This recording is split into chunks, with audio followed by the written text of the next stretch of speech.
This show is brought to you by listeners and viewers like you. EvanX.com Tesla accessories, our TeslaOwnersOnline.com community, and our Patreon supporters at patreon.com/TeslaOwnersOnline. Well, welcome everybody to another episode of the Tesla Owners Online Show. I'm your host, Trevor Page. We are joined by our good friends Eric and Ian, and a special guest tonight. We have Kyle Connor from Spec Motoring. How you been, Kyle?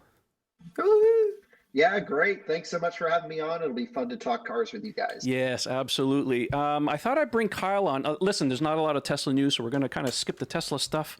We'll get into viewer and listener questions a little bit later in the show. But I wanted to bring Kyle on because Kyle just got done an epic road trip, and I'm sure he's got lots of stories. I got a bunch of questions and stuff. And of course, you guys submitted a bunch of questions on Twitter today because I told everybody that Kyle was going to come on. So if you had any good questions for him, we'll do that. I also wanted to spend a little time talk about the Lucid Motors Air car that was officially unveiled yesterday. So I thought we'd maybe start with that and just riff on that a little bit. Now, Kyle, I mean, you've had an opportunity to actually be in the car and check it out in person. I watched a reveal yesterday, and I remember when they did the soft reveal back, I think it was late in 2016. I wasn't there, but I saw quite a bit of footage and internet traffic on it. Beautiful car. Again, as a startup, it's just like, okay, these guys are going to survive because, here we are, Faraday Future, and they still haven't seen anything yet. So anyways, so I thought it would start with you, Kyle, and just give us some thoughts and stuff because, it's all the talk of the town right now because here we are, we got a proper contender that could compete against Tesla finally. So what are your thoughts? Yeah, well, you're absolutely right. What Lucid's done is they have just come and hit the numbers game in every category. They're at more range, matching acceleration, I think a very reasonable price point given the specs on the car and what they're attending. So basically, for a lot of people, they'd never heard of Lucid. This is the first time they're hearing about it. So now out of the blue, what? This car can go farther than a Model S? So what you have here is you have head of company is Peter Rawlinson, who was chief engineer on Model S. You have basically a whole engineering crew of people that are pretty much ex-Tesla. You have a couple ex-Audi guys, ex-BMW, but real good EV top quality talent. They have a history of making batteries for Formula E, and so they have contracts, I think, for the next 10 years as well. And the reason Formula E can run on a single charge on one vehicle now. They used to have to swap cars halfway through the race. So they have race-proven packs, really some of the best stuff out there, super high voltage packs. I think their Formula E packs are 950 volts, somewhere around there. Basically, of course, higher voltage, more efficiency, less current, less heat loss. And they've transferred that over to the Air as well. The Air is a 924 volt nominal battery pack system architecture, and that's for the large battery, which is 113 kilowatt hours, which isn't much, but that thing will do 4.5 miles per kilowatt hour, which gives you 517 miles of range, which is mind-blowing range. What that really means to me is ripping down the highway, you're going to be probably 380, 390, and then you'll plug into a Electrify America charging station, barring that it works, and you'll get 300 kilowatt or more charging. So they really have this thing figured out. I think Electrify America needs to get their butt in gear, get the station reliability up and going for these guys. And I've been pushing them hard this week on that. We had a big story, sort of negative on EA, but I think it's all for the better for Mach-E, Rivian, and this to come out for higher station reliability. So basically, all in all, Lucid, they're hitting the nail on the head. If you're going to launch an EV startup, this is how you do it. And it's finally some real competition to a Tesla. Yeah, I would tend to agree with you. Now, I know there's been a lot of traffic on the internet, people saying, well, people are looking at a Model S, now they're going to be looking at a Lucid. Is it going to kill Model S sales and stuff? I think in a lot of ways, you got to really separate the two cars. Model S is a premium sedan. It's not a luxury car. Anybody who looks at the Lucid, they spent an inordinate amount of time on the interior on that car. And when I look at that car and I go, man, I wish the Model S was just as nice. if anything, it hopefully will push Tesla in that direction to finally really up their game on the interior on the Model S. I'm okay with the way the Model 3 is. I mean, it's a cheaper car. The simplicity works for that type of vehicle. I mean, yeah, anything can be improved, but the Model S is just one of those cars you get in it and you go, spent how much money for this thing? And it really does need a better interior. We've known for some time because of some leaks and stuff that it was something that was on Tesla's roadmap. Now, I think because of the Model 3 ramp up and they needed so much engineering and talent taken away from different projects, I think it was kind of shelved. But I think it's going to happen. I mean, battery day is coming, the Plaid Model S. What better opportunity to drop a new interior on everything? So anyways, I'm not worried about that. I think it's going to happen. The big question is, like, how much better is the quality of the interior parts really going to be? So anyways, we'll see what transpires there. I'm curious about the battery situation because, you know, I know this as well as you do. A bunch of ex-Tesla engineers, they brought a bunch of people over.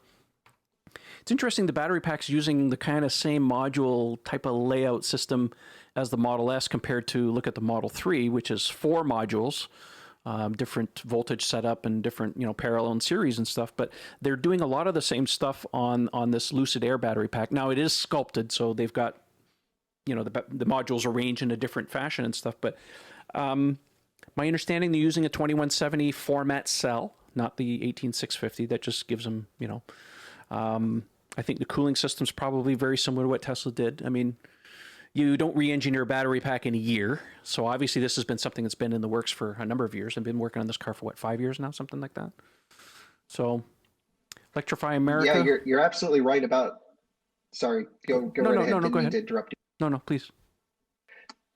So the battery pack architecture, the reason that they're using these smaller brick packs rather than the 4 modules like Model 3 is purely for mass manufacturing across multiple platforms. So they're going to be making these battery packs, of course, for Air, for their Gravity SUV, but they'll also be outsourcing their technology to other OEMs for various scale-sized products. And if you have a super large module, really, there's not much benefit in doing that. Of course, a little complexity, that's easier, but it's better just to have smaller packs, smaller bricks that you can arrange in different places for different applications. Yeah, you make an absolutely good point about that, because if you look at the Model 3, I think the battery in the Model 3 is more like kind of a bespoke battery just for that car. It's not really an architecture that's expandable. You're absolutely right. The modules have lend themselves very well. They're not the only ones doing it. If you look at what Faraday Future did, you know, with their battery strings and stuff, and the MEB platform from Volkswagen, they're all doing the same thing, right? They can stretch it because they're individualized modules and stuff.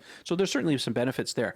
Complexity, well, we'll see what transpires. I mean, the battery pack in Model 3 has been super solid. I mean, it's bulletproof practically. I mean, Model S and X batteries have suffered their own things, but lately it's been pretty good. Any thoughts on the ADAS system? They didn't talk too much about now, when we say ADAS, we're talking about advanced driver assistance systems, the autopilots of the world. What are they calling theirs again? Do they have a name formally for it? Oh, I love this. I can't wait till we compile all the fun names of driver assistance systems now, and we look back in 30 or 40 years. I was trying to remember the name, but GM used to call automatic headlights Twilight Sentinel. And now we just, you know, they're automatic headlights. So I can't wait till we look back on all these names: Autopilot, ProPilot, Pilot Assist. Lucid calls it Dream Drive. And yeah, so their plan for driver assistance, my best understanding is they're outsourcing their LiDAR, radar. Basically, I think they have like 32 sensors. They couldn't figure out what they wanted, so they just put a whole bunch of everything on there. And you know, it's all from Bosch or Continental or tier 1 suppliers that'll put it in the car.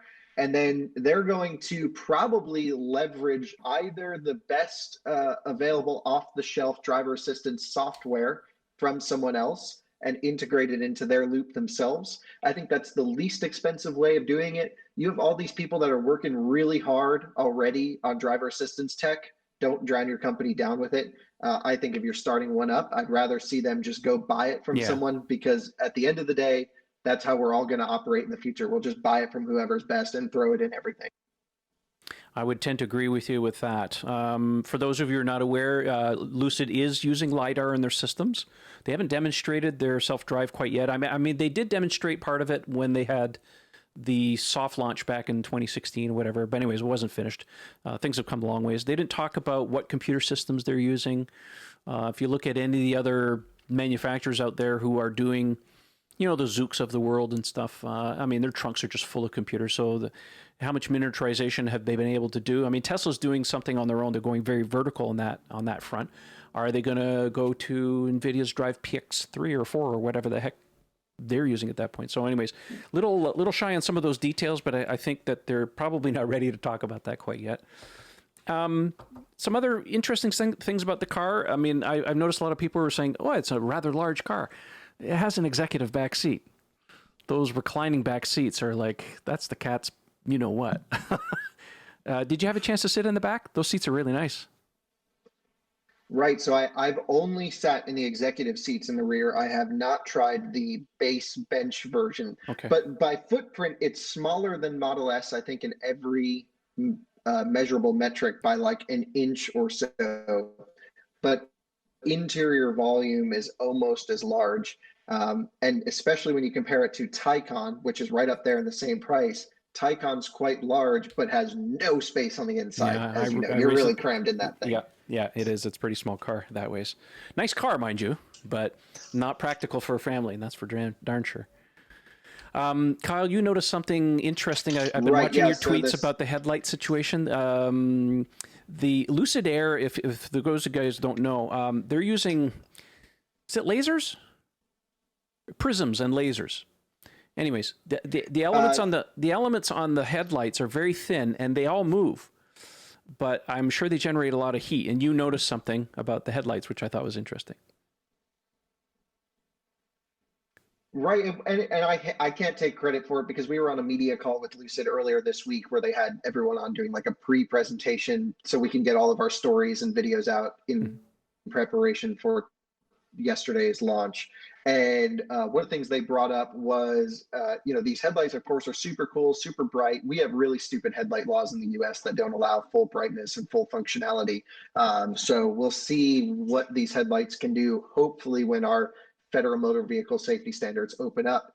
But they do generate a lot of heat. And also, when you have a car pushing through the air, you have a high pressure area on the grille. So what they've done is they've done two things. They've put a little slot above the headlights and the air will flow through there. They have air management that brings it over, I think, over the rear view mirror. I forget exactly where it's channeled to through the hood. And it also flows through the headlight heat sinks, which is really awesome. And they didn't talk about it on the public launch, but I just thought like this little attention to detail, this is how they got the range. This is how they're doing everything. It's pretty cool. Yeah, they spent a lot of time on that. Very large frunk on this car. I think even bigger than the Model S, even the original Model S. It has a load floor that folds up. So tons and tons and tons of space on this car. Again, especially for the rear seats, because what they've done, if you sat in any Tesla, because the battery pack's completely flat, when you sit in the rear seat, your legs are elevated, right? Because you don't have that hump that dips down. Lucid has sculpted the battery pack and the body in such a way that you still retain those for passengers in the back. So, I don't have any pictures of the battery pack here, but anyways, they've rearranged the modules in such a way so that they don't lose anything in there by giving them that space. So I think that was quite interesting on their front. They did have a slide. Unfortunately, I don't have it here in front of me. They were talking about the power that they're getting out of their motors compared to the competition, including American EV competition and the Germans. Any thoughts on that?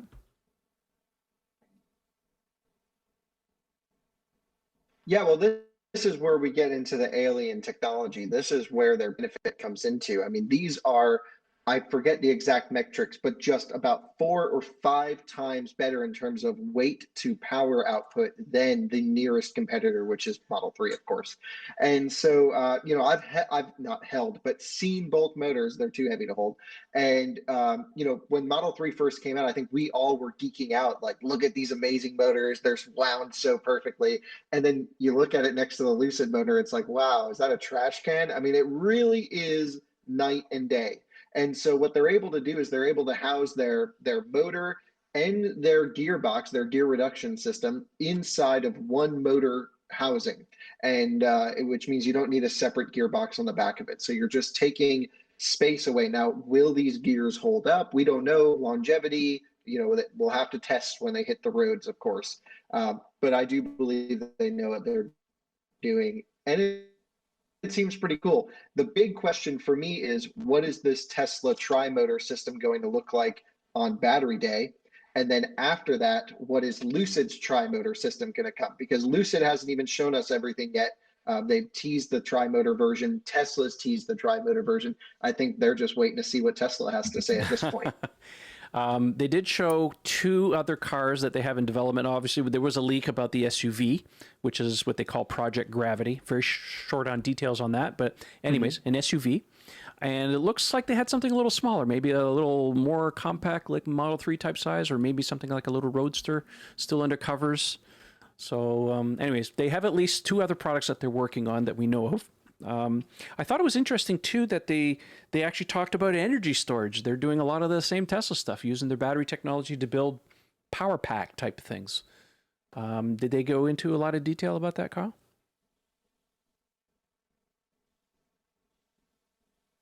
No, not a lot of detail, and that was honestly the first that I had seen that on a public release. It wasn't really brought up much. I don't know. I think it's kind of cool they're doing that. On the other hand, it was like, yeah, you're just copying Tesla now.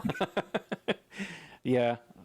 They did mention about solar and all the other stuff. So obviously they have bigger plans. How it pans out remains to be seen. But they do have a factory, which is real, and they're building pre-production cars right now as we speak.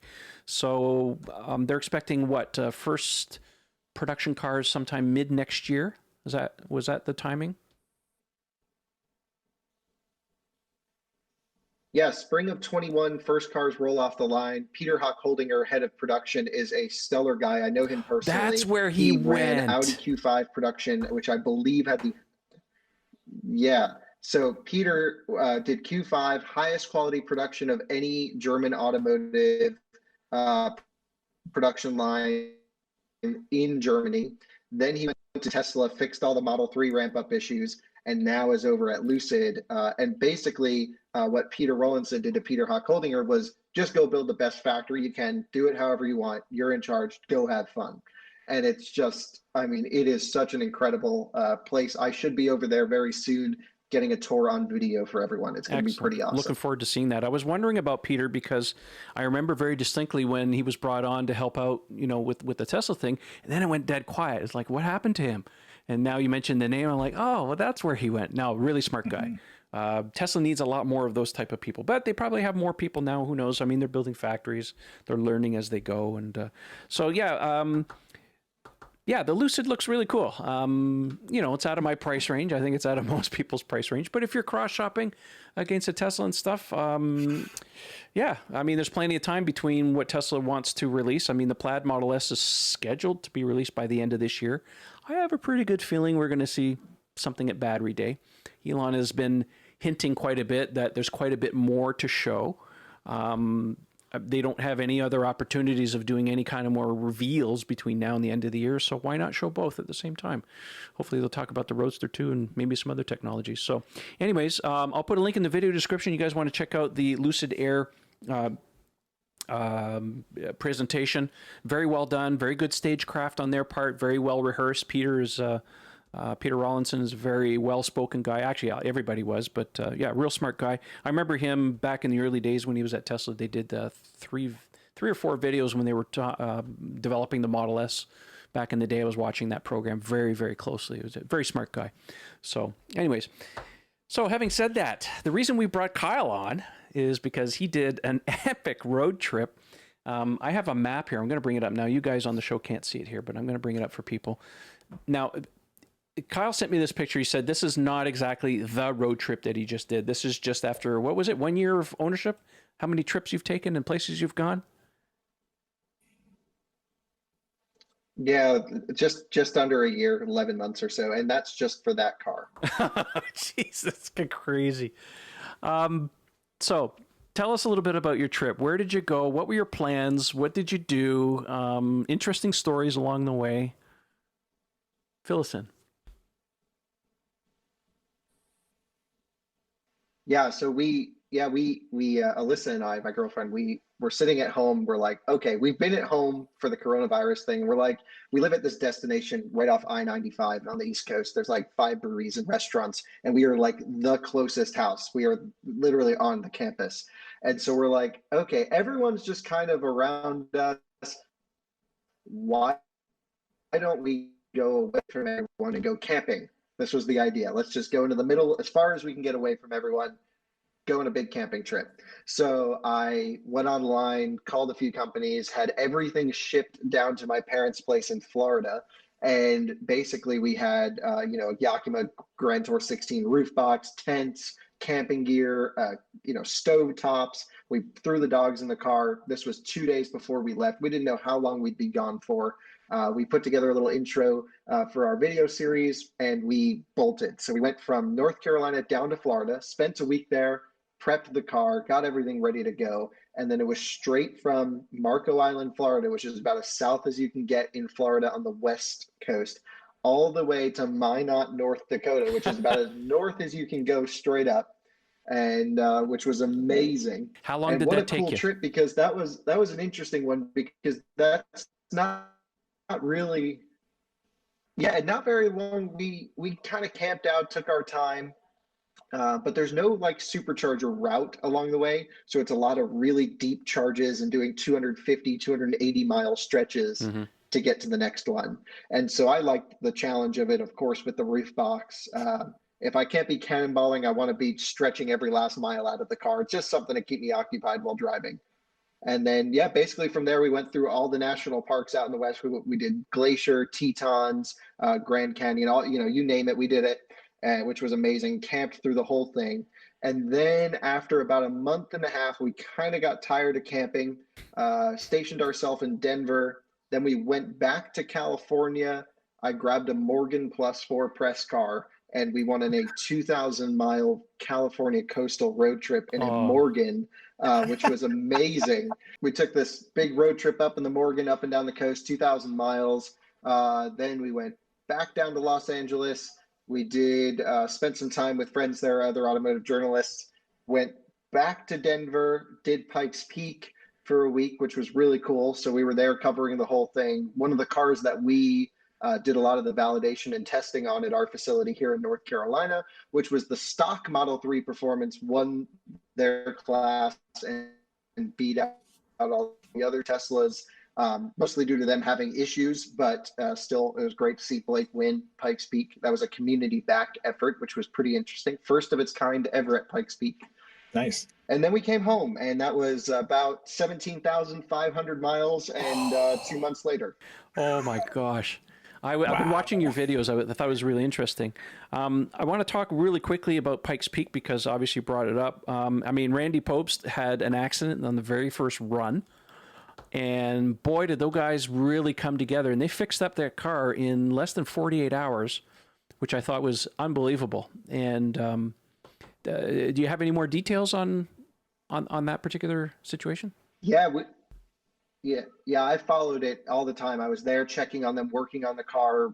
I'd swing by at 12:30, 1 o'clock in the morning at the body shop, and lights are on and people are working. I'd walk in, everyone was just, drinking beer, basically working on the car. And it was pretty amazing effort. The thing is, this is the true racing spirit. I've been on race teams where they literally go out into the parking lot, steal a fender off a car, throw it on the race car, and leave a sticky note that says, "Sorry, here's the phone number." So, this type of spirit was really cool to see Tesla owners have, especially with Unplugged Performance doing this stuff. They bought another Model 3 Performance, swapped over the drivetrain, because again, if they had changed VIN numbers, it would be pretty much impossible to get back in the race. You kind of need to run that VIN without having to do a full re-entry of a vehicle. But swapping parts is totally fine. The car had to be re-tech inspected. They really got everything together, working fine, totally great. The only problem was on the way up the hill on the final race day run, like not very far in, the battery goes from green to bright red and thermal throttles super hard. And we're not sure why. I think it was a sensor tripped or air in the cooling system, or hot spotted the pack, and that just killed the whole thing. Yeah. Yeah, it's pretty amazing that he managed to still knock off such a decent time, considering the car had less than half its full power. I mean, that was like it was just no question. That car was it's a full race car. That thing was at least 10 to 15 miles per hour faster than Blake's stock car on DOT street tires because he was going after a production record. Right. It was a monster. There, no question. That thing was fast as hell. That was great. Well, I saw somebody was dragging a Model 3 with a pickup truck to the top of the hill. If anyone here hasn't watched, and then let it coast down the hill to recharge. That was us. Yeah, I drove the pickup truck each time, and that's how we charged Blake's car up because we had some issues with the power there. We weren't able to use it, and we would burn 10% to get from the Airbnb to the mountain. And basically, I was like, let's hook it up to the Toyota, drag it to the summit. Little sucker was pegged at redline the whole way up. And then we'd regen the Tesla down and got it back up to 98, 99% every time. That was awesome. Nice. That was really funny to see. What other stories do you have from your trip? I saw you ended up at the Bonneville Salt Flats and did a bunch of runs there with Alyssa driving. What was that all about? Right. That was really cool. You know, anytime you go through I-80 and every time I drive through I-80, I'm lucky. I live on the road basically. So I always stop there, but I'd never really gone to explore around the Salt Flats. And this is a 40 square mile, completely flat area that's just salt underneath it. If you like your car, do not go here. Thankfully, I don't like my car, so I did go there. And we got it covered in salt. And basically, we maxed out the car at 158 miles an hour. It thermal throttled and cut power there.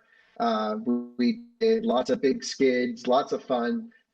Stayed out there till the middle of the night and watched the stars. It was the most amazing, otherworldly experience. You just have to do it. I've never been to Bonneville for Speed Week, but I plan to go to the next one, which will be really cool. And what else did we do? We went to Moab, did some off-roading in the Model 3. Jeeps were turning around and we were still going.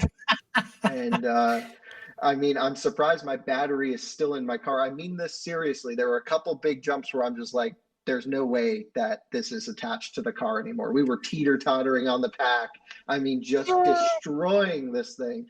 And it never cared. It was fine the whole time. The 3's a really tough car. How trashed is your yeah, paint they're, now? they're tough cars. I can agree with that. Oh, yeah. How trashed is your paint now? Totally ruined. I mean, you can't even look at it. It's just because we were also off-roading in Montana on these little trails that had trees that just scraped the whole side of the car the whole way down. It needs some paint correction. And, I have paint protection film on it in certain places. But again, it's a car that when I trade it in, no one's going to care the difference. They won't know it. And it'll be worth the same as if it was perfect. Well, that's good to know. Because I know Ian and I went on our trip, though. The front of his car is pretty trashed. It needs a repaint. You haven't gotten around to that yet, have you, Ian?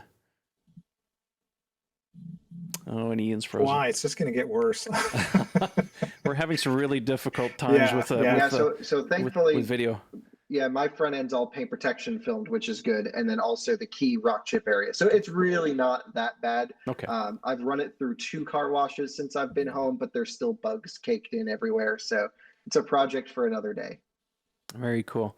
Yeah, I've been watching it. I mean, if you guys, if you haven't seen Kyle's series on his YouTube channel, definitely go check it out. I'll put a link down in the video description. It's pretty epic. Listen, there is one question that I have, and it's been, where did you learn that wrap the supercharger cable trick with the wet rag? Where does that come from? I know it works, but where did you learn that? We should definitely talk about this. I don't know where I learned it. I knew about this since 2015, 2016, like early days of my Tesla ownership life. And it's something that I kind of forgot about for years. And then I was like, why does my charging keep slowing down this summer, keep slowing down? I'm like, well, let me just throw a rag on there. And I think someone had reminded me of it, or I heard it somewhere. I'm like, oh yeah, I used to do this like way back in the day when I was working at Tesla. That's what I did. And now it makes so much more of a difference because those version 2 chargers are putting 150 kilowatt at no pack voltage. They're dumping like 500, 550 amps through that cable.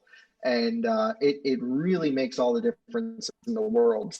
So for those who don't know what we're talking about, I'll provide a little context. when you plug a car into a supercharger at a very low state of charge, the supercharger has to push a ton of current because DC chargers match your pack voltage, and pack voltage is low when it's empty, and that heats things up. Of course, the more current you get, it's I squared R. So the heat loss increases by a square for the increase of the current. I guess that's the best way to describe it. And yeah, what this does is it cools the handle, because that's the point of the connection. That's where a lot of the wires are going, and it has a ton of heat loss. And so I don't know for sure, but this is what I suspect. Back in the day, Tesla used to not limit charging speeds based on handle temperature. And then people were complaining that, hey, I'm burning my hand, or it's super hot to the touch. So they bring down the charging speeds to keep the handle at a max temperature. I do not believe this is a technical limitation. It is purely a customer experience limitation. So by cooling the outside of the handle, you cool a temperature sensor for the handle temperature, not the pin temperature on the inside. That's monitored on the car and on the pins. So there's nothing you're really harming by doing this. Again, this is my prediction. If someone knows for sure opposite, please let me know. But as far as I'm aware, with Tesla engineers as well, this is how it works. And it just allows the car to charge faster, longer, without thermal throttling to keep that handle cool. And what I used to do, like when we set the Cannonball last year after I came on the show, we would just move stalls. So we'd let it go from 0 to 25%, unplug, switch, plug back in, and that works fine too. It accomplishes the same thing. This just means you don't have to unplug. So the trick is you take a rag, you wet it down, not so it's sopping wet, but generally cool. Wrap it around tight, around the wand. Yeah, and I actually make it sopping wet. I'm like, it doesn't hurt anything. You're not getting electrocuted. Those pins are so far in there, and they're so far connected. Also, DC current doesn't really like to jump that much. I'm not worried about a safety risk. So I just take a microfiber cloth, pour water all over it, and I extend it as far down the handle as I can, definitely past the metal coupler. Okay. And because any point of bending is a point of resistance that heats up. And so I usually get 2 or 3 wraps out of it and make it pretty tight. Interesting. Now, while we're on the subject, is there any benefit on V3? Now, obviously the cable is cooled, so we don't have to worry about that, but is the handle still potentially a restriction point on the V3s? Yeah, so the cooling, the thermal management on V3 handles does go all the way to the end of the pins. And I believe they are silver-plated copper pins for V3, which means they should have less heat conductivity, or I should say heat resistance points. So it should stay cooler. However, I still do it on very hot days with V3s, but I haven't had enough testing to notice any difference. I did see someone on Twitter recently say that on version 3, it thermal throttled down to 80 kilowatt. They put it on there, it went back up above 200. So it's possible, but I usually don't take other people's testing without me doing it, so I can't say for sure. But it's definitely not going to hurt anything. No, no, of course not. It's not worse than, I mean, people are like, oh, I got to get electrocuted. Well, wait a minute. How does supercharging work in the rain? There's no risk here. Exactly. Yeah, it rains. Yeah. I can spray high. I pressure wash the car while it's charging, and we're alive. I mean, I don't think there's a user safety risk. No. I could see Tesla coming out and saying, "Hey, don't do this for X, Y, Z." Of course.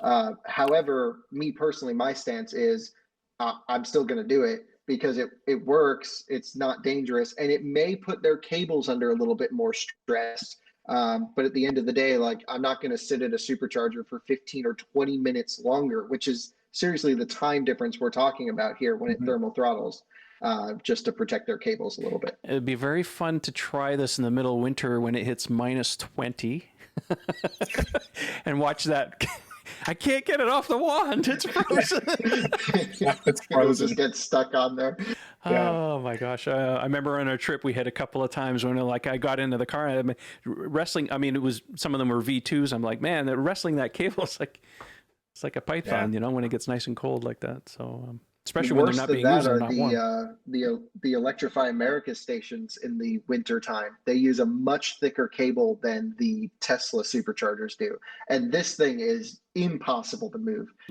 Like I took a Kona electric on a road trip in the winter 2 winters ago. I don't know, it wasn't this past, maybe it was this past one, and the charge port's on the front of the car, so you got to twist it like 180 degrees to get it in, and this was a full effort, me wrangling with this cord. People were laughing at me in the parking lot. It is just so silly. I know that feeling. Yep, I had that feeling. So all in all, pretty good trip. Like I said, I'll put a link in the video description. You guys could check out his channel and his. How many episodes did you do, Kyle? Well, yeah, we're not even quite done releasing them yet. I think we're on episode 6, and we'll have a total of 9. Wow. It's a great way to go to sleep at night. I mean that seriously. Like, it shuts your brain off, I think, which is why we actually get the viewership we do. People don't watch because they're interested in the car stuff. I think it's just so unbelievably boring, it puts you to sleep. And so that is, I think it's a benefit. If you have insomnia, definitely check out our channel. I like your channel, Kyle. Don't fool yourself. It's lots of fun. Maybe you got a new sideline available in ASMR. You know, that could be the new big thing. Exactly. Well, when we show the road going past with the camera, and I think that just lulls people into just falling asleep, which is great. That's cool because the video still plays. We still get the ad revenue. Everyone's happy. Perfect. Yeah, it's all good. Perfect. It's all good. Yeah. Let those ads roll, baby. Don't forget, folks, you can also watch Kyle. He's also doing a bunch of videos for Inside EVs, so they got some really neat things in there. He also does a podcast with those guys. Definitely check out their stuff. Don't forget to subscribe to our channel, too. Anyways, guys, do you have any questions for him before we jump into viewer and listener questions? No? Crickets. There was something about Pikes Peak, but of course, we're all over the map here, so I'm lost now. What the hell did I want to ask? No, it'll come back to me maybe later on. But yeah, let's move forward for now. Okay. Unless Eric, you have them. How does Kyle have such a great coif? I think that's what all the people want to know. You can always count on Eric for the fun and levity in the show. We're not sure. Yep. All right. Well, I want to say thank you to everybody who submitted questions. Well, I will say that it takes such incredible a chutzpah to be able to just like on a whim just go, you know what, let's just pack the dogs, the house, we'll send stuff to my parents, they'll hold, like, I would imagine the conversation like, hey mom, listen, we're gonna send a bunch of stuff to your house, we're gonna go camping. What do you mean you're going camping? Well, we're taking a long road trip. Listen, I don't have time to explain it because I'm busy drawing a map right now. You should see how long this line is on my map. But anyway, we're gonna send some stuff to your house, and we're gonna just come get it, and then we're gonna leave you alone for a long time. If you don't hear from us for say 4 weeks, call the authorities. I know for us, if we did anything like that, that's kind of how it goes. But they're used to it by now because if you know our channel. We do this stuff all the time. Like this particular trip isn't the longest EV road trip we've done. I mean, I think last summer I did an even longer one. And we're just going to continue this with more EVs. For example, one of the goals, of course, is to do the entire Pan American Trail, not just stop like Rivian did in LA or San Diego. We're going all the way to Alaska, baby. And so that's going to happen sometime soon. And we're really growing out of Spec into a multi-channel organization, media outlet for all automotive. We'll be doing, of course, track work, a full review channel. The out of spec motoring will be the adventure side. We'll have a whole performance outlet just for electric performance stuff. So yeah, we're working hard. I mean, I'm up till 2, 3 in the morning every day pumping out content. We're going to do 9 videos a week, which is just going to be crazy. And wow. So if anyone wants to come work for us, call me. We need help. We know if you need an editor. I know for us, if we were to do a trip like that, my wife would have a list that would be at least 6 pages long, single lined. And she'd be packing pots and pans, and she'd be even asking if we could bring the fridge and the stove. FineLab has a line of protective coatings that were engineered to protect your Tesla's paint, leather, carpet, plastic, and wheels, effectively blocking all those UV rays and environmental factors before they ever get to ruin your brand new baby. FineLab offers a complete line of car care products and ceramic coatings for both the do-it-yourselfer and professional detailers. Did we mention we also have the world's first self-healing coating? Check us out at finelab.com, that's spelled F-E-Y-N-L-A-B, to see the science behind the self-healing. Check out our product catalog and click Contact Us for a free quote from a certified installer in your area. FineLab and Tesla. We were meant for each other. All right, let's get into some questions. Thank you, everybody, for submitting questions. We have, I did announce that Kyle was going to be on the show today, so some of them might be targeted at him. So anyways, jump into the first question. Comes from Frank. He says, what do you make of Lucid Motors having a better motor, power to weight ratio than Tesla or Porsche, as well as the car being 14% more efficient than the Model S in terms of range to car weight? Kyle, what do you think? Can you answer that one? All right, here we go. The Porsche question's easy. Basically, the Taycan is the best stuff you can possibly buy off the shelf. It is a collection of tier one suppliers, a little bit of Porsche in-house stuff. I was very good friends, still am very good friends, I should say, with head of virtual vehicle development for Porsche, Christoph Gumbel, who basically led the Taycan project from a design and engineering point. And Christoph is so cool. And he basically was like, you know, like they work for Volkswagen Group. It comes down to costing. The bean counters run that decision. At Lucid, it is the exact opposite. It is, don't worry about the cost. Don't worry about how many we're going to make. Just make the best possible stuff. And if you know anything about Peter Rawlinson, he geeks out on chasing every last 0.1% of efficiency, from air conditioning efficiency to anything. That is their obsession. And that's how you build a really good EV. It's not by buying stuff off the shelf. It's by designing and building and engineering in-house. Absolutely. And that's why Tesla's done so well. And that's why I do predict Tesla at some point, whether it's battery day or not, to just wipe the floor, of course, as we expect with their next generation stuff. Because keep in mind, the Model S isn't really any different from 2012. It's, you know, a few incremental changes, yes, but you can still do everything with a 2012 Model S as you can with a brand new one. So that just, I really have high expectations for that next generation product. Absolutely. All right, next question comes from Jason. He says, well, this one's targeted at Ian and myself. Trevor and Ian, how many superchargers in total have you now visited? What is your total mileage and efficiency on the whole road trip? Any thoughts about the next road trip? Now, I'm going to assume that here Jason's talking about the Lightning EV coast-to-coast run that we did back at the end of February or early March. We did 40 supercharging stops, Ian. That was correct, right? Exactly, yes. Well, you did 40, I did 80. Give or take. Something like that. Actually, between February and March, I did over 100.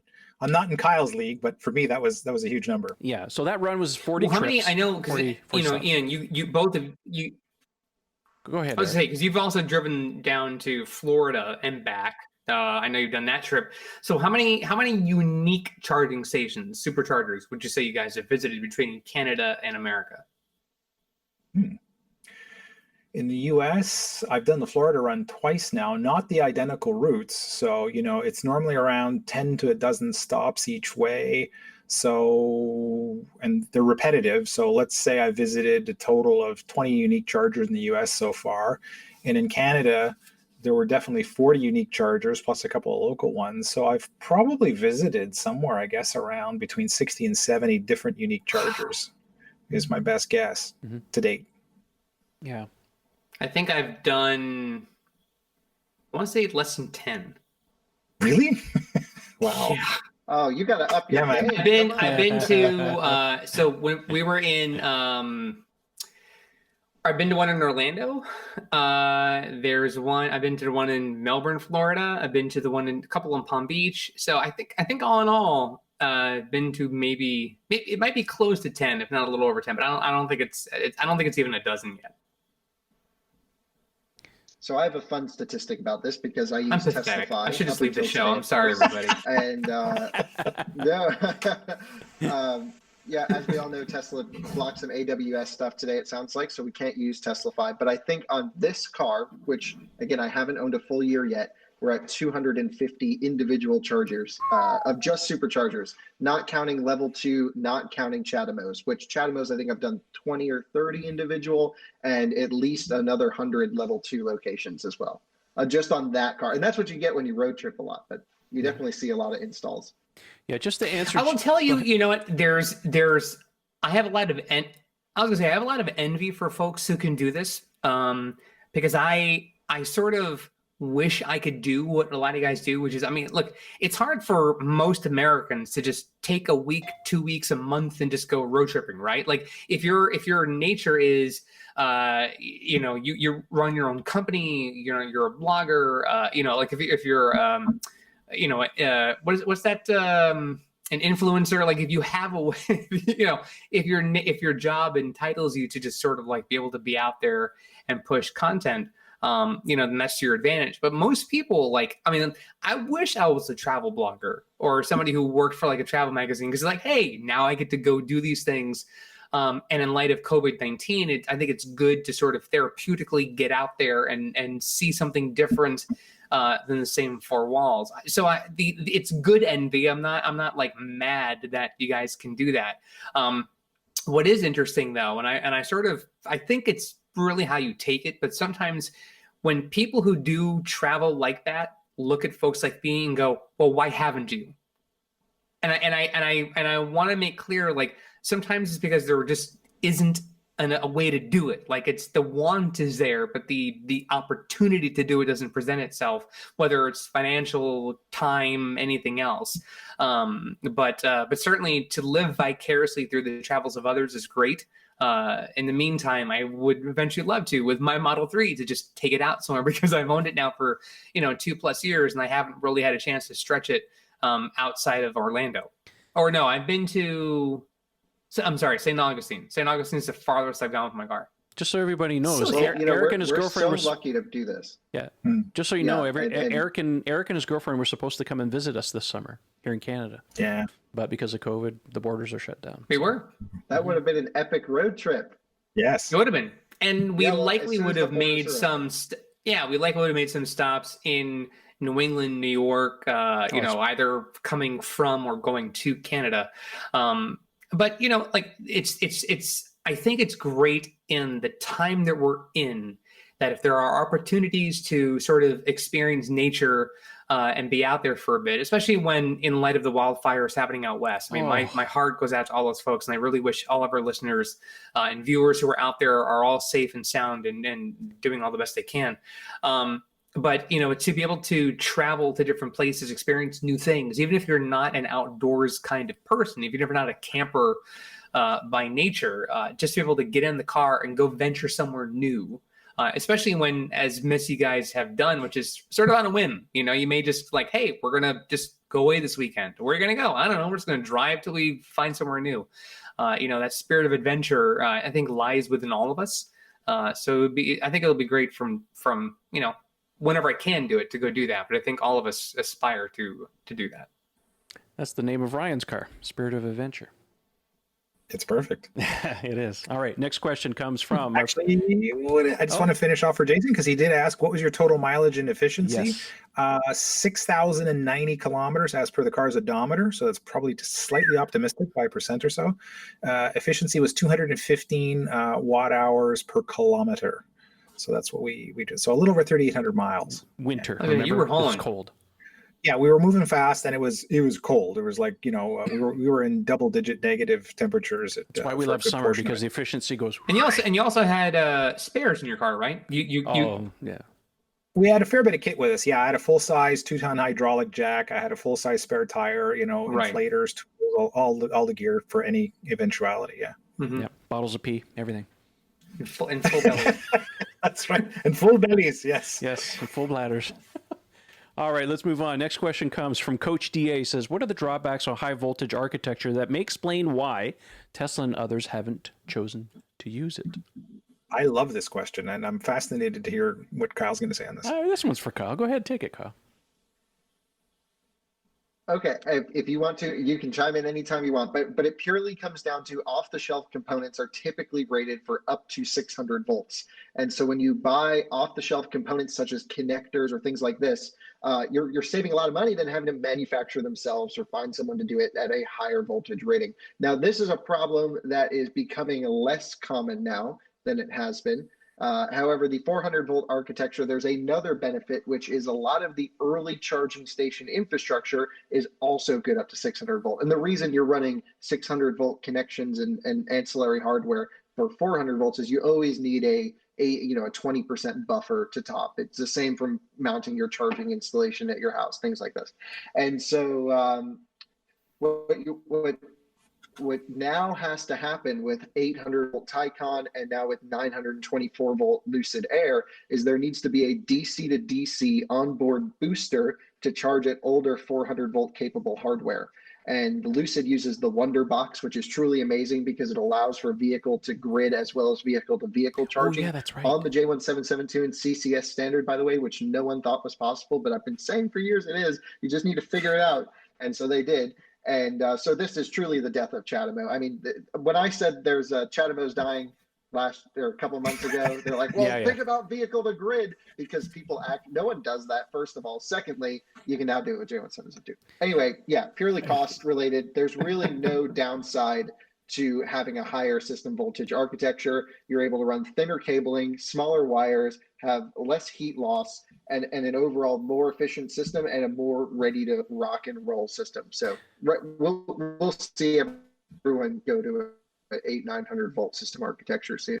That is one thing. That's one thing from the Lucid that I wish the Teslas did, was V2G, vehicle to grid. That would be mint. That's one of the reasons I upgraded my charger outside, hoping that they would maybe tie that in. I wanted to future-proof myself. Ian, you were going to say something?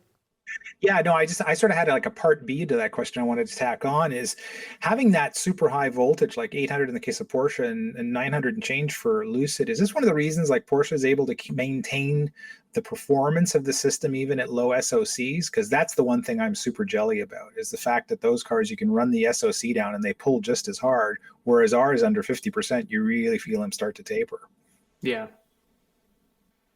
Yeah, it's certainly a portion of it, but a lot of that is also just down to Porsche specifically getting pretty aggressive with their ramp down strategy. And also those cars have pretty big buffers at the bottom of the pack. So like the Tesla, when you hit 0, you're pretty much close to the bottom of the pack. Yes, you are. Yeah, I would say that plays a factor, but it's not the full thing, the full story there. Okay. Okay. Cool. All right. Next question comes from, let's see if I can bring this up. Chris. He says, how would y'all feel about an 8-inch display built into... How would y'all feel about having an 8-inch display built into the rear of the center console for second row passengers to use for climate controls and more in the next Model S and X? Okay, sure. Add it. Will Tesla do it? Yeah, but they didn't buy the car. Why are you trying to please the people in the back? They didn't pay for it. Well, you know, it's supposed to be luxury. You're supposed to have this, and you're supposed to have that. And we're the seat massagers. No, and, I think it's a great idea. Yeah, well, here's the question, though. If you have a display that size, where are you going to put it? Because of where the vents are you going to put it above or below that? Because you really can't have the vents lower, because then you're basically blowing air at their feet. You put it in if you put it too much higher, then you have to basically increase the size of the console, which means the person who's driving now has to already put sit it below. Yeah, but then who's going to want to bend over that low to have their controls? It wouldn't make any sense. If you want to do it, build it's not the bad. Taycan has it. Build it into the back of the headset of the headrest. Okay. As like an infotainment system, have it basically into the headrest of the seat. Put it up in the ceiling. The minivans. There's a revolutionary idea. You're hired, Eric. You know, these Germans have been trying to sell these headsets for the last 30 years in the back of cars, and they just have they're like $5,000. No one buys them. I don't even know why they go out of their way to offer them at this point. Like the new S-Class, you can get them. Like no one will buy this.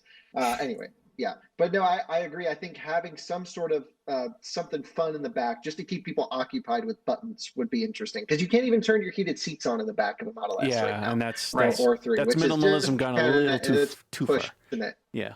Minimalism gone a little too far. All right. Next question comes from. And the cool thing is, if you end up doing that, you could have you could add parental controls into the software, so that if there are kids in the back, you don't want them messing with the controls, and a parent can just tap it on the center display and lock it so that the functionality is disabled. Of course. Yes. Well, you got to think of these things if you're going. Let's go, Elon. Let's go. Work on it. Elon. You got to step up your game on the Model S. Let's go. Battery day. All right. Next question comes from Ben. Ben says, if buying a Tesla is not if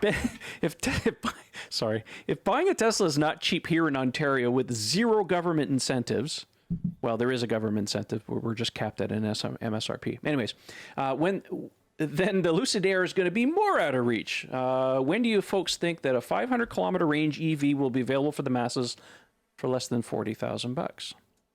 Yeah, it'll happen. It's just under 40,000 Canada? Oh man. It's not anytime soon. Also, Yeah. I see a trend towards shorter range and smaller batteries instead of bigger batteries and more range coming in the next few years. Really? Interesting. Yeah, because I think would- about it, I- as we I- see more charging infrastructure, just you about to won't say. need the range. Why spend all the money to carry around all those extra batteries, all that extra cost in the vehicle? Two things need to happen. We need more frequency of reliable charging stations and Mhm. deep charging into the pack. But for example, like I drove the Mini Cooper SE, which is the shortest range new EV available. I drove it from New Jersey to North Carolina with my friend Tom Malogny, and we had no problem. I mean, that thing rips max speed to 80%, 85%. It was super easy. And so I'm just like, why would you need, for the normal person, you don't need all that range. I also think, I was going to say, and I also think to Kyle's point, over time, if we think about what the average American driver, and I'm strictly speaking just for America, and I know this is a question more about for Ben in Canada, but for the average North American driver here in the US, we're not driving very far. The average round trip commute is under 50 miles. So why would you need a long range vehicle if your daily commute is under 50 miles? You can easily plug in the car. And if the goal is to eventually supplant ICE vehicles with electric cars, then you certainly could have, as Elon envisions, basically this ride-share network where a car's on a street and using an account, like a key card or something, you just basically swipe the car, get in, drive it, go somewhere else, plug it in, and kind of get out. If that's long-term, what could be the envision of the future of this country, and places around the world, then yeah, you don't need a 500-mile battery. You could get by with one that's 120 miles. Not to discount what he's saying, but I can understand the mentality for a lot of people that feel that they want a longer range car and not have to deal with the perceived inconvenience of charging. Well, I think there's two things at work, and a lot of it is very Canada centric. One of them is in the phase we're at now, where there's the mass awareness of EVs, but not necessarily mass acceptance from consumers. We really have to overdo it on the range thing. Like I always hear, like it was like, well, when they hit 250 miles, I'll be in. No, really, I need 300. Oh, you know what? I do a lot of road tripping. I need 400. Like the number just keeps getting higher and higher for the average Joe to buy in. And we all know once you own the car that it's grossly excessive. It's like my car. Yeah. Is rated for 300. It never gets that because of the way it's driven. And it's still more than enough. Like I couldn't conceive of wanting more range than that. But that's because I use it and I understand it. But to get people on board while we're still trying to get mass adoption going, you need these crazy excessive numbers to con them into it. In Canada, I'm going to give the average consumer a little bit more credence when they make this sort of request, because the cold really does a number on range. Sure. And because so much of our country is basically squirrels and bears. Like there's nothing out there. I mean, the minute you get more than 50 miles past the city out here, it's like logs and river. That's it, So charging infrastructure in rural areas has got a long way to go. Mm-hmm. So we do have a more practical reason, I think, to want these higher range vehicles. But I think in the rest of North America, Kyle is right. I just sort of see it like we really have to overkill range for a while. Once more people have the EV experience and realize, no, you know what, 100, 150 miles or whatever is more than enough for daily use. Plus the charging I think they'll come back down, Yeah, that's how I see it. But there's also, I think there's also a fair number of households that have more than one car. So if I'm thinking of most of my friends, most of them have a spouse or significant other, and that person has their own car. So it could be that you have an electric vehicle for one primary driver, and then you have an ICE for a second. And it could be that maybe just flip a coin and say, hey, for this trip, we're better off taking the gas car because we're going to get where we want to go a little bit quicker. It's environmentally not friendly, but maybe it is a more family-friendly vehicle. It's going to hold more cargo, whatever the reasons may be. So to Ben's question, yes, I think ultimately we're going to get to a point where costs will go down. It's like anything else. When LED TVs first hit the market, you couldn't get one for under $2,000 that easily. Now you can get one for a few $100 because as the technology just improves and as the vast availability becomes more predominant, then yes, eventually the cost can be more affordable. So it's a matter of time. I just think that, like Kyle said, it's going to be still a ways away before we're seeing a very high mileage capacity electric vehicle coming in at a price point of a Toyota Camry. It's just going to be that disparity for a while. We're getting there. Yeah, and I'll leave everyone off with this one too. I mean, I think certainly there will always be a use case to necessitate a long range electric vehicle. I think you'll always be able to buy Right. one. But I tend to think like, we're all ahead of the general consumer by 5, 6, 7 years of EV ownership and living. And what a lot of people don't realize is I daily drive an electric smart car, or I also daily drive our BMW i3. Like I never drive my Tesla unless I'm going on a trip. I don't really think, and 99% of the time, like my friends and stuff, they're never road tripping. So why would they need to go and spend $20, $30, $40,000 Right. more for a long range car when they can just go buy, a $4,000 electric smart car right now and get around? And that's today. So I think, like Ian said, we're going to see this trend. You got to get everyone on board with electric vehicles, blow their minds, hit them with the specs, pull the Lucid effect. And then from there, they'll be like, well, I don't ever charge my car. Why am I going to spend so much on the next one? Right. Like I tend to recommend the Model 3 Standard Plus to everyone that I meet, at least.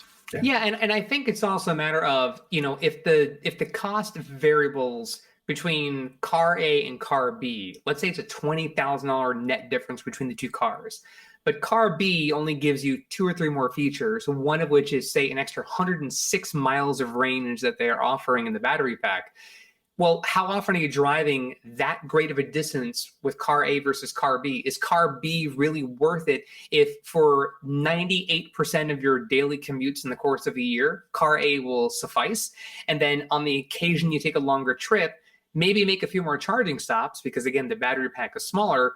But isn't it nice to kind of take your time on a trip anyway, to not have to feel so stressed to get to somewhere so quickly? Like you're going on vacation, like enjoy yourself, stretch for a bit, hit a campsite. Like, there's things to do with EV charging. So I would say that by and large, there's credit to all of these arguments. Like they're all very valid points. We're not here discrediting anything whatsoever to the late consumer. But as it is, we know the industry well enough that like Kyle said, you don't need to get the highest capacity vehicle. When Cybertrucks come out, you don't need to see everyone buying basically like the creme de la creme Cybertruck. Like for some people, the base model will be more than enough for what they want it to do.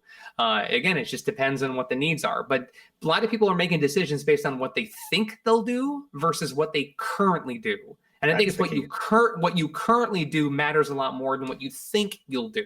Because either way, like gas or electric, you're going to be able to fuel the car in some capacity regardless of how far you're going. I'm going to buy a pickup truck because I might need to carry a sheet of plywood someday. No, face it, you want a pickup right truck. Just say it. Yeah. When you can just rent one if you need to on the rare occasion, or borrow one from a friend or something. Yeah. All right, moving on. Next question comes from Dennis. He says, will I be able to upgrade my battery in a year? I'm losing range like crazy. Now, in all fairness, he says he's from Canada. So, Tesla so far has never offered a battery pack upgrade as something over the counter. They've done swaps and stuff, when it's a warranty situation, but they have not offered that. And I don't expect them to offer that. So I don't think that's going to happen. Now, if, as far as your question about losing range, I would say if you're losing range, depending on how bad it is, you might want to contact Tesla because your car will be under warranty at this stage. I don't care what car you have; it's probably under warranty unless it's a really, really old Model S. When those are starting to hit their warranty limit. But yeah, you contact Tesla, see if there's anything they can test for you. If you're losing range like at very high percentages, like your SoC is hitting 80%, but you're only getting 180 miles of range now or something strange. Then yeah, you definitely want to get Tesla service to check it out. Sounds like a BMS being out of whack. We've experienced that. I just took the words right out of my mouth because I've been through this so many times now, and it's right. The answer is always BMS. There's never anything wrong, especially Model 3. Yeah, the Model 3 battery packs are very bulletproof. But there is a cycle procedure if it's been sitting for a while or you're doing too many supercharges. Ian and I experienced that. We called Kyle when we had trouble. Sure enough, his little trick did the thing. You got to charge it all the way up, let it sit, Voltages need to be read by the BMS. If you just do a charging, run it down, it doesn't have a chance. So you need to charge it up, let it rest, charge it all, drive it all the way down, let it rest, charge it all back up again. These are voltages. And that's, and this is something that I see online all the time. People that don't operate their cars in percentage mode and rely on the range, which is the way the cars come from the factory, which I wish Tesla would stop doing. It's the rated range that you're seeing there is based on what the battery management thinks based on the voltages, and it's changing all the time. So one day you're going to charge and you get 310 miles. The next day you're going to 300. Your battery pack's not screwed. It's just the BMS that's out of whack. Please switch it to percentage, please. And one thing you can do to mitigate this process throughout your ownership cycle is schedule your charging to start at least 1 hour after your drive. Like, for example, I start my car charging at between 3 and 5 in the morning every day. And that lets it two things. One, settle down and figure out the bottom of the pack, and then complete charging and wait there for a little bit. And also, it's just better for the pack to sit lower. Lithium likes to be between 25 and 50%. For example, when they ship power walls, they're all shipped at 25% for a reason. That's when lithium's happy. They like to be low. But of course, if your car's at 1%, start that sucker charging. Don't let it sit dead. But that's the only thing 0, baby. Always start your car at like 1 or 2 in the morning to start charging. It will help your BMS stay healthy longer. Yeah. Let's see here. I'm just trying to get my bearings here. I think the next question was Curtis. Watching the epic road trip, it looked like your Model 3 went through a lot. Once you got home and inspected the car, was there any major body or mechanical issues that you had to repair or resolve? All right, Ian. Yeah, so they're mechanically speaking, that car is rock solid. This car is 57,000 miles on it in a year. I do not daily drive the car. It is purely a road tripper. So 80% of that is supercharged. The hell? So, yeah. And so this thing is it's a heavy use car. We use it either there or I bring it to the track and we're drifting around and doing silly stuff with it. And it's been rock solid. I mean, they really build themselves a solid product here. The battery, as best as I can tell, has only lost about 5% of capacity. And most of that was just early on. Of course, I supercharged the car. We took it on a huge road trip when I first bought it. And heavy use when you first buy a new electric vehicle, that's when you're going to notice most of the degradation. Other than that, the only issue with the car that's like bad is the passenger seat controls we ripped off because we slammed the door on a hairbrush that was sitting there and it ripped that off. But that's the simple. That's actually happened twice on my last Model 3 and now on this one. And then we cracked the windshield, but that was just a rock chip. This just happens all the time. That was a pretty big rock chip I saw. Yeah, I wasn't even driving. I was in New York driving the Polestar 2, and I get back. I'm like, why is my windshield gone to crap? And Alyssa was like, oh, that's what that noise was. Oops. Yeah, my wife has one about that big, but it's been like that since the beginning of COVID. I haven't had a chance to get it fixed yet. And it hasn't spread, so we're okay at this point. It's just one of those filler jobs. All right, moving on here. Next question comes from Evan. He says, discuss the trash boosted acceleration in quotes for all-wheel drive long range. It's part number. The part number is the same as a P3D and costs more than the current P3 with 20s and track mode. Uh-oh. Somebody's upset. Well, is that true though? Because I'm pretty sure a dual motor is X number of dollars plus $2,000 for their boost mode. That's correct. I don't think that the performance is $2,000. I think it's more than $2,000 more than a dual motor Model 3. Therefore, it's a good value. Would I ever recommend someone buy this on a dual motor? Probably not. I think your butt dyno calibrates so quickly to an electric car that you're going to feel it for like the first 2 days, and then you'll forget that you even bought it. Well, I know when I drive other Tesla Model 3s other than mine, I mean, if you drive it normally, you can't tell the difference. But when you punch it, well, of course, I'm used to what I have, right? So. Yeah, and you're right. Whatever it is, that becomes your normal. It's a good point, Kyle. So unless you're competing with the car or something, I don't know that it would necessarily matter. Yeah. I used to have a P100D, and I was like, why is this thing so slow all the time? And everyone was so, because you just calibrate to that Yeah. car's best. Yeah. And then you're just always disappointed. So don't spend money getting a fast electric car. I may very well be the outlier here. I think I'm the outsider in this one.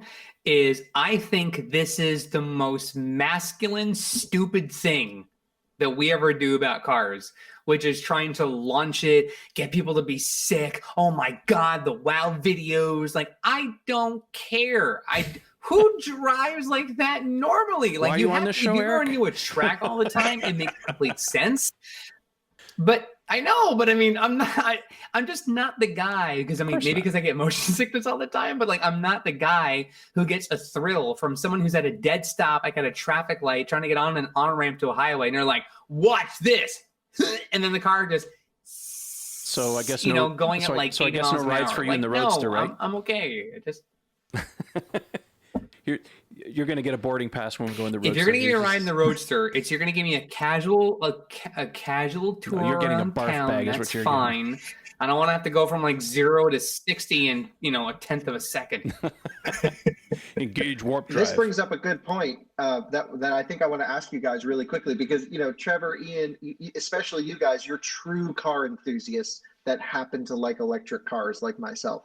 And so, a lot of people view Tesla's acceleration things as a performance car, because on paper it's really fast, but it lacks the true tactile feel and feedback of as a lightweight sports car, of a Miata, of a 911, of a Morgan. And so do you think that Tesla successfully re-engineered or redesigned what people view as performance vehicles almost across the board? Because we've seen it even with Hellcats and everything, of course, not that they're doing this for Tesla, but it's all about acceleration numbers.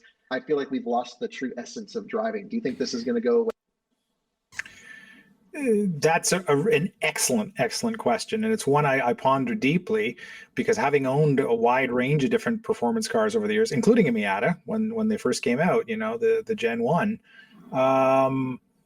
it sort of gets on my nerves. And I mean, I love acceleration, it just as much as any car guy or gal, but there is way too much emphasis on it to the detriment to the other parts of it. Now, the one thing that blew me away the first time I drove a Model 3 was how nimble it was. And that's because, I'd only piloted Model S's before, and Leaf and a few, Volt, whatever. So that was kind of like, oh, okay, this is more what I'm talking about. A well-balanced sports sedan, that is nimble, that's 50-50 weight balance. Like, you can feel, this car has Audi and BMW like reflexes in terms of how it moves so coherently, and it's well balanced.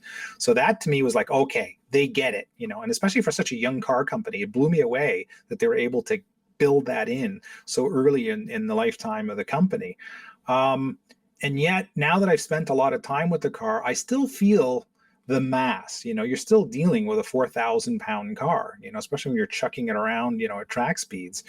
So, that's one thing I'm looking forward to as time goes on and battery energy density gets improved. Maybe we'll start getting back into the range of being able to see a 2,000 to 3,000 pound car that is capable of this type of performance. I look forward to that day, because it's the only thing I think that we're kind of missing. I mean, there's the other elements. Of course, people will say, well, you don't have the gear shift, the clutch, the interaction, all of that other tactile stuff, the sound, obviously. That doesn't bother me so much, because you gain on the other side that instant response. The fact that it feels like the pedal is connected to your spine, your synapses directly. So there's a give and take with the way the car responds in other ways that is so much better than any ICE car, that I can give up a lot of the other tactile input. But my only regret now is, there's still a little on the heavy side, but I think once we get the weight down, we can start talking about the total performance envelope in terms of handling and balance, more like we did traditionally with sports sedans and sports cars. But I think we're still going there. We're not there yet. Yeah, I totally agree. I mean, no question, the Model 3 is a capable beast. I mean, we have ours on track. Almost nothing keeps up with it. So it is a really super fast car. I've used mine in track mode, play around with it a lot. It's really cool. The only thing it doesn't do for me is it doesn't give me the fizz. I don't know. I just don't get super excited. However, whenever, like, I feel like every electric car owner needs like a manual transmission, something fun for the weekends. But also, I try to tell internal combustion lovers, like, you got to experience this thing. I feel like you need to have both in your life at this point because they're so different and so cool in their own way. Yeah, my personal opinion about the Model 3, I did spend some time a couple of weeks ago with the Taycan. And the thing that I noticed with the Taycan and driving it is that I immediately got the feel, this is a real thoroughbred, like, sports car first and foremost. It definitely had that feel. The tight steering, the suspension, the weight, just the way it's put together, it definitely has that. However, I missed my Model 3 because, as Ian said, it feels like a much more balanced, nimble car. And I've driven Model S's as well. That thing feels like a boat. I mean, it's a great car and all, but I would rather take a Model 3 any day because it feels much more like a go-kart. You're much more connected to the road in that sense. It's not a true sports car, and it's not a true economy car. It's a very well balanced vehicle. And I think that's one of the reasons Tesla's done so damn well with the car, because they got the right balance. Do I think there's other cars in the market that are going to do quite as well? Eventually, sure. Once the other manufacturers come up, sure. It remains to be seen. But yeah, I don't know. I lost my train of thought. Yeah, they did such a good job. No, I totally agree. It sort of ticks all the right boxes. It's so good in every category. You can't ignore it. I mean, it's just, I think it's so cool, but I do remember, like, it still just doesn't give me the fizz. But that's it. I was just curious what you guys. Good points. Well, they do have more cars in the works, so we'll see what transpires with the other stuff. I mean, I'm curious to see how well they do a pickup truck. My neighbor literally just bought a brand new Silverado, and I took it for a drive. He took it, he brought it home. He says, check out my new pickup. And I'm like, all right, let's go for a ride. And I don't remember the last time I drove a pickup. And I was like, okay, this is a big car. But I'm curious to see how well the Cybertruck does. That's going to be the next benchmark. I mean, we know Tesla can do sedans really well, but pickup truck market is not quite as forgiving. There's a lot of big enthusiasts in that market that are, if they don't do it right, they're going to trash it. Not going to be pretty. But I have high hopes. I think Tesla's going to do a good job with that. Anyway. And was that Silverado like one of those crazy loaded out new ones with all like an $80,000, $90,000? No. This was a $40,000 bottom of the barrel vehicle. I mean, it doesn't have carpets in it. It has rubber floor mats everywhere, as a pickup truck should, Oh wow, real worky truck. Work truck. Well, that's what it is. That's It's great. a work. It's exactly. And it drove decent enough, even though it was a V8. It was very gutless. So at least from that aspect, I'm looking forward to the Cybertruck because we know how that's going to well. I'm just curious to see how the other stuff's going to fit together. I mean, nobody's built a truck like Tesla's going to do it, so we'll see how well they pull that off. But I think it has real potential in a lot of ways. So we'll see. And I'm sure the neighbor, had he not started his business right now, would have loved to have a Cybertruck for his business because he understands the value of the look of it to promote his business. There's a certain segment of people that are going to buy it for that, right? So we'll see. But no, for now, he got himself a Silverado. And anyways, it is what it is. So, all right. Last question. Is it even a question? Comes from Andreas. Says, not a question. Just want to say thank you to Trevor. Not even a question. Just for nice comment. That's a good question. Yeah, it's a comment from Andreas. Says, not a question. Just want to say thank you for hyping me up over the last few years, making the wait for my Model 3 feel shorter. Going to take delivery of my Model 3 on September 21st at the Lawrence location in North York after waiting and planning for almost 5 years. Well, Andreas, you're welcome, I guess. Congratulations. Welcome to the family. You're going to love the car. Just, enjoy the vehicle. He says he wants to go for a drink sometime, so I might hit him up for that. We'll see. So, yeah, that's pretty much it. I want to say thank you for Kyle for joining on the show. Kyle, if people want to reach out to you, where can they do that? That's a good question. I guess you can just find me on Twitter at @OutOfSpec is probably the best. Yep. Subscribe to his YouTube channel. There'll be a link in the video description.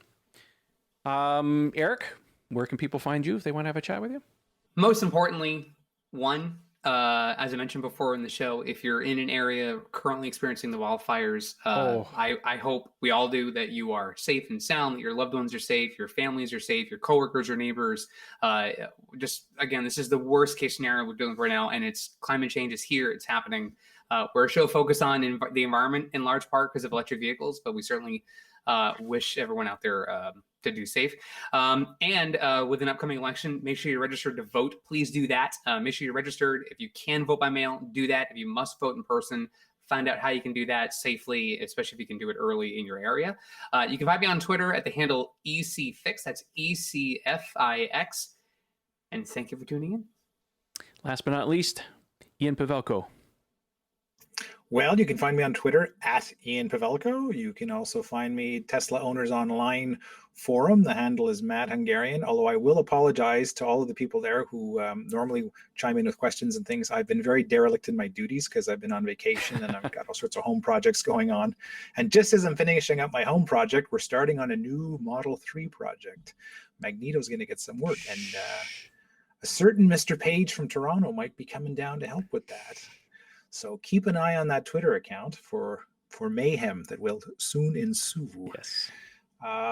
You can also check out my line of Evolveware. Go to Teespring, Teespring, all one word.com, and check out Mad Hungarian's Evolveware store, where you can find some cool Tesla wear.